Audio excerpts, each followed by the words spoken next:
Imagine reading a revolutionary manifesto that changes, well, everything you know about a 1,000-year-old religion, but the last page with the signature is it's completely torn off. Wow. Yeah. It is a theological masterpiece that redefined the early church. It takes an ancient, kind of shadowy desert king and lifts him above every established priest and prophet in Jewish history. Yet, it remains the only New Testament epistle without a signature. Welcome to the debate. Our focus today is the book of Hebrews, and the tension we're exploring really hinges on what exactly makes this text so historically and theologically staggering. I look at this document as a historical investigator, and to me, its most profound feature is precisely its anonymity. Right. It's this deliberate void of human authority that forces the reader to look entirely away from the messenger and solely at the text's message. I come at it from a slightly different way. The historical mystery is captivating, sure, but I argue the true weight of the book lies not in who didn't sign it, but in its radical theological reengineering. I mean, the author daringly bypasses the 1,500-year-old Levitical priesthood, the absolute bedrock of Jewish religious life. Yeah, totally. And they use this bizarre, obscure figure from Genesis to reframe the entire earthly temple as a mere shadow. The stakes of that anonymity are incredibly high, but they pale in comparison to the architecture of an argument that attempts to dismantle a millennium of sacred tradition. Well, let's lay out the historical reality we're dealing with first. For 2,000 years, the authorship of Hebrews has remained an unsolved puzzle. This was a letter sent to first-century Jewish believers whose world was, frankly, shaking. Absolutely. Yet the writer completely omits the standard greeting of the ancient world. There's no Paul, an apostle to the church. Now, some modern Bibles print Paul's name at the top of the page, but historians and textual critics have long noted that the highly polished, almost classical Greek style points elsewhere. Right. It's very different. Extremely different. Some argue for Apollos, the eloquent preacher from Alexandria. Others suggest Barnabas or even Luke. As the early church father Origen famously concluded, who wrote the epistle in truth, God knows. I maintain that this lack of a signature isn't an accident of history or a lost manuscript page. It's the ultimate editorial masterstroke. In a book where the central thesis is that the Son is better than the angels, better than Moses, better than the prophets, the human messenger intentionally fades away. The unsigned letter outlives every guess about its author because the argument itself was always meant to be bigger than the one who penned it. I mean, that's a compelling argument. But have you considered the sheer audacity of what this text is actually asking its audience to do? I approach this text with deep intellectual curiosity about its theological mechanics. And frankly, the authorship puzzle is just trivia compared to the intellectual tightrope the author is walking here. Trivia? Really? Well, relatively speaking. Because this text makes what is arguably the boldest, most dangerous claim in the New Testament. It claims that the entire sacrificial system of bulls and goats could never actually lift the guilt off a single soul. Which would have sounded like absolute heresy to a first-century Jewish ear. Exactly. Put yourself in the shoes of a first-century Jewish believer reading this. You're likely facing intense social ostracization, maybe violent persecution. You're tired and the temple in Jerusalem is still standing. It's not just a building, it's the center of the cosmos. Right. You can smell the incense, you can hear the chanting of the Levites, you can see the smoke of the daily sacrifices. It's tangible, it's comforting, it's what your ancestors have done for 50 generations. And then this anonymous letter arrives telling you that this massive, beautiful, God-ordained temple is basically just a shadow puppet show? A massive claim. Yes. And to prove this, the author reaches back to a momentary interaction in the book of Genesis involving a king named Melchizedek, using this complete anomaly to completely dismantle the necessity of the Levitical priesthood. The real tension we have to grapple with is how this immense theological shift is justified to an audience that is desperately clinging to tradition. I see why you think that. But let me give you a different perspective on how the theology and the anonymity actually work together. You can't divorce the theological shock you just described from the way it's delivered. Look at how the text opens. There's no throat clearing. Right. There's no appeal to apostolic credentials. It opens with soaring, cinematic language. God, who at sundry times and in divers manners spake in time past unto the fathers by the prophets, hath in these last days spoken unto us by his Son. The writer sets up a contrast immediately. They definitely don't hold back. Exactly. For ages, God spoke in fragments, a whisper to a prophet, a vision to Isaiah, scattered across 1,000 years. But now, those fragments coalesce into one definitive voice, the Son. By omitting a human name, the author ensures the reader's eyes never drop to the earthly messenger. Naming an author would have grounded the text in human authority. The anonymity elevates it entirely to the divine. I'm sorry, but I just don't buy that the anonymity was a safe, poetic choice. Let me tell you why. If your goal is to elevate a message that tells people to abandon the center of their religious universe, why would you risk losing your audience by resting on complex, almost confusing theological arguments rather than leaning on clear apostolic authority? Well, it literally pauses mid-thought to warn the readers, admitting that these concepts are hard to be uttered. Yeah, that is a striking moment. It is. He flat out acknowledges the audience might not be ready for the density of what he's about to explain. If I'm writing a revolutionary manifesto and I know my argument is dense and dangerous, I sign my name. I use my authority to pull them through the difficult material. See, I'm not convinced by that line of reasoning because you're assuming a signature guarantees loyalty. Actually, I think the author knew the massive risk they were taking. In fact, they almost did lose the audience. How so? That's why Hebrews contains some of the most terrifying warning passages in the New Testament. The author says things like, it is a fearful thing to fall into the hands of the living God, and warns them against drifting away. They didn't rely on a signature to hold the audience's attention. They relied on the inescapable logic of the argument and the absolute severity of the stakes. Let's actually look at that dense logic you mentioned. Let's examine the Melchizedek anomaly, because I think it proves my point about deliberate silence. Fine, let's unpack Melchizedek, because this is where the author performs a brilliant piece of textual detective work. The author reaches all the way back to Genesis 14. Abraham has just won a coalition war, rescuing his nephew Lot. He's exhausted, walking back through the desert with the spoils of war, and out of nowhere steps a king nobody introduced, Melchizedek. Just walks right onto the page. Exactly. His name translates to King of Righteousness, and he's the King of Salem, which means peace. He brings bread and wine to Abraham, and he is identified as the priest of the Most High God. Now remember, this is centuries before the law of Moses was given at Sinai.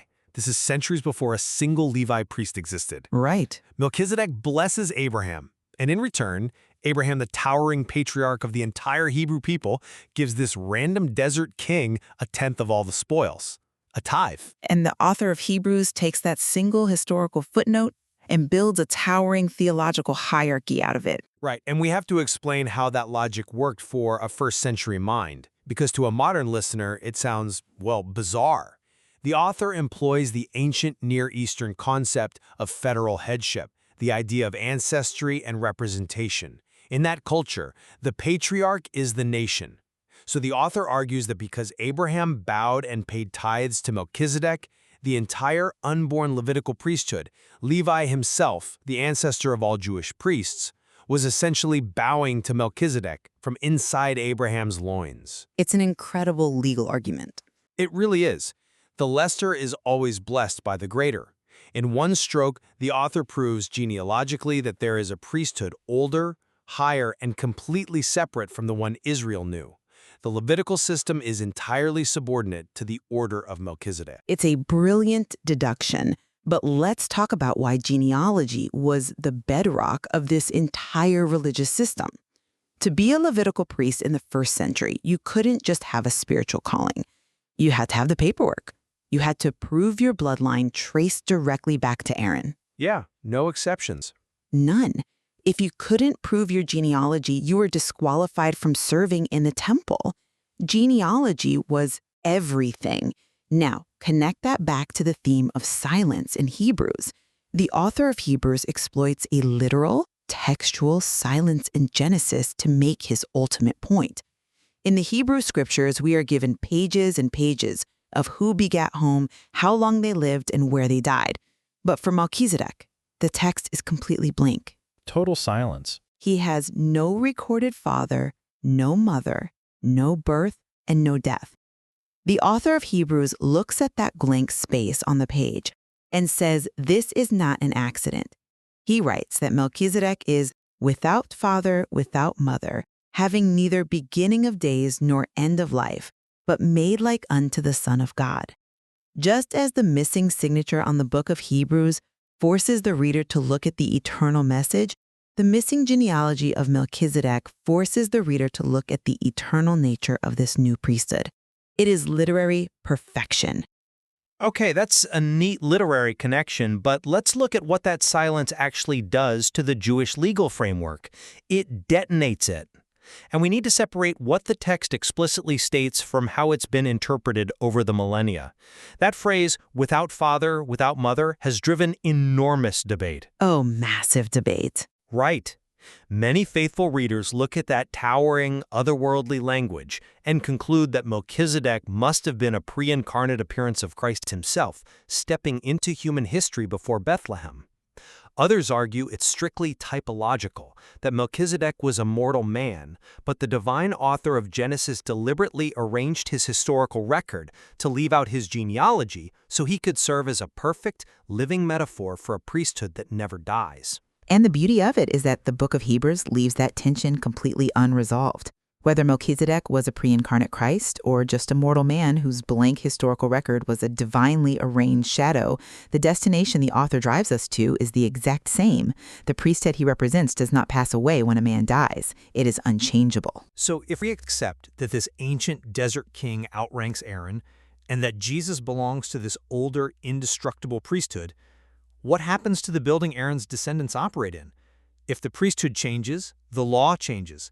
If the law changes, the temple becomes obsolete. And that brings us to the most dangerous, profound claim in this entire letter, the reframing of the earthly temple. Here we go. For centuries, the entire religious life of Israel revolved around the Holy of Holies. It was separated by a thick veil, only the high priest could enter, only once a year on the Day of Atonement, and never without the blood of a sacrifice.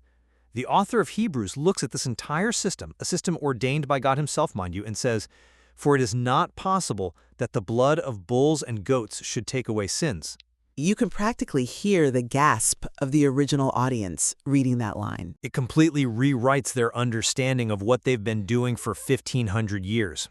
The author is essentially comparing the unending yearly sacrifices to a medical treatment that only manages symptoms but never actually cures the disease.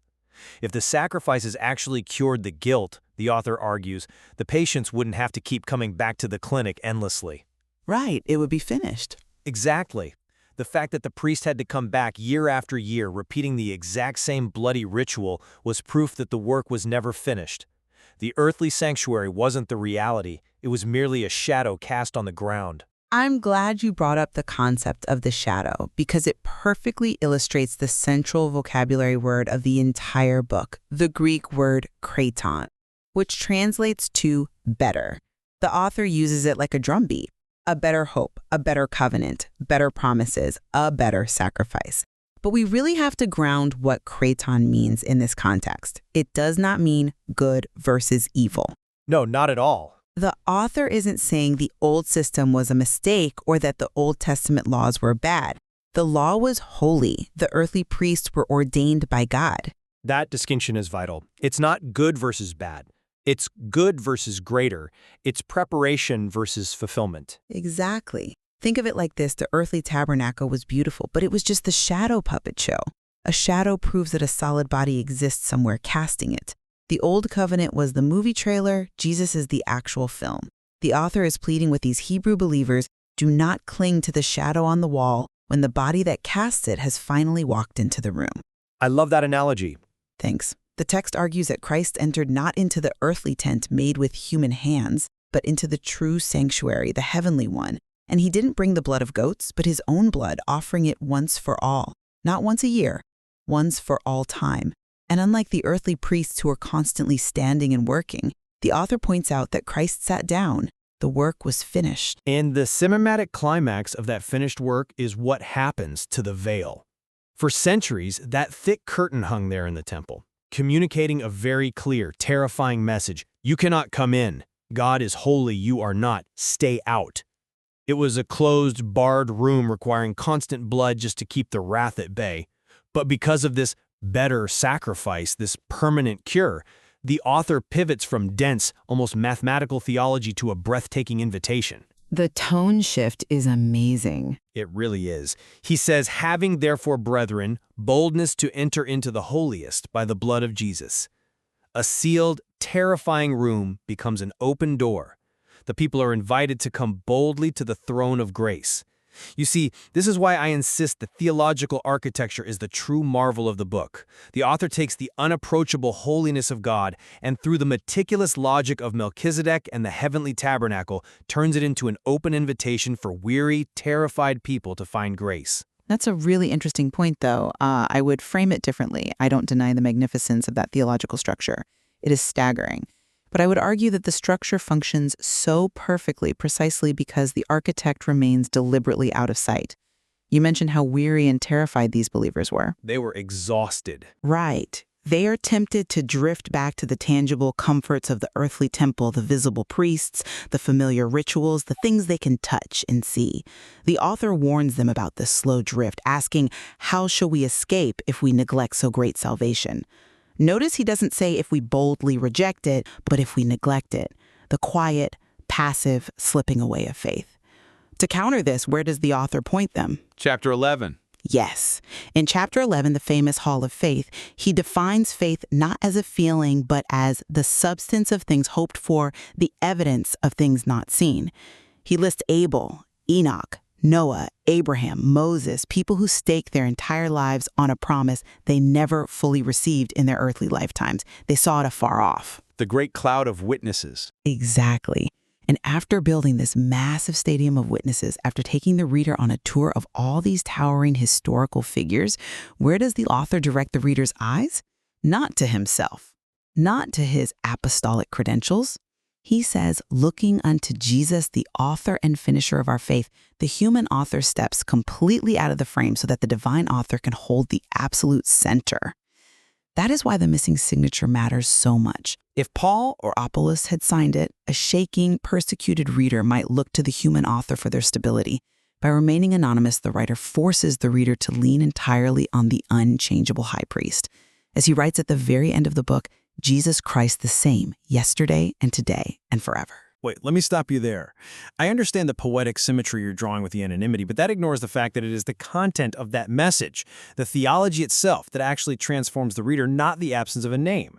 You mentioned the Hall of Faith, and I think it's crucial to look at who is actually included in that list. Okay, who? It's not just the polished patriarchs with perfect resumes. The author includes Rahab, a foreign woman with a hidden past. He includes Samson, a man defined by his failures. He redefines faith entirely. He strips it of moral perfection or historical respectability and reframes it as raw, desperate trust in the promises of God. That is a theological revolution. That is a fair point. Right? The book of Hebrews transforms faith from a rigid list of Levitical duties, wash your hands here, offer this goat there, observe this specific feast day, into a profound discovery of what has already been accomplished on your behalf. The text tells us that the new covenant isn't written on stone tablets that you stare at from the outside. It is written on the mind and on the heart. That internalized theology is what holds a shaking generation steady, regardless of whether they ever knew the name of the man who penned the words. You know, that is actually a profound point of convergence for both of our perspectives. Whether we are captivated by the historical silence of the messenger, as I am, or the thunderous volume of the theology, as you are, we both agree on the result. This text takes faith and transforms it from an external, terrifying burden into an internal, unbreakable anchor. Exactly. And the complexity of the book, the parts that even the author admits are hard to be uttered, is a feature, not a bug. It demands that we don't just skim the surface. It demands rigorous, respectful study. Absolutely. It demands that we wrestle with the text. When you truly grasp what is being argued here, that every priest in his bloody robes, every lamb placed on the altar, every veil hanging in the wilderness was simply a shadow pointing to Christ, it fundamentally alters how you read the rest of the historical scriptures. You cannot unsee the body once you realize what was casting the shadow. The book of Hebrews proves that complexity in ancient scripture isn't meant to gatekeep people, it's meant to deepen our awe. It is a beautiful irony, isn't it? The most magnificent, structurally complex letter in the New Testament, a document that constructs a flawless, devastating argument for the supremacy of Christ over every earthly institution, refused to put a human name on its cover. And yet, it outlived every single guess about who signed it. It certainly did. And there is so much more to explore in this material than we could ever cover in one sitting. I mean, we barely touched the nuances of the Greek phrasing, the deep cultural context of the wilderness generation they were referencing, or the incredible psychological insight into human frailty, the idea of a high priest who was deeply sympathetic because he was tempted like as we are, yet without sin. It is a text that rewards slow, deliberate reading. Which brings us right back to where we started. Imagine reading a revolutionary manifesto that changes everything you know, but the signature is torn off. What we've found today is that the missing signature doesn't invalidate the manifesto.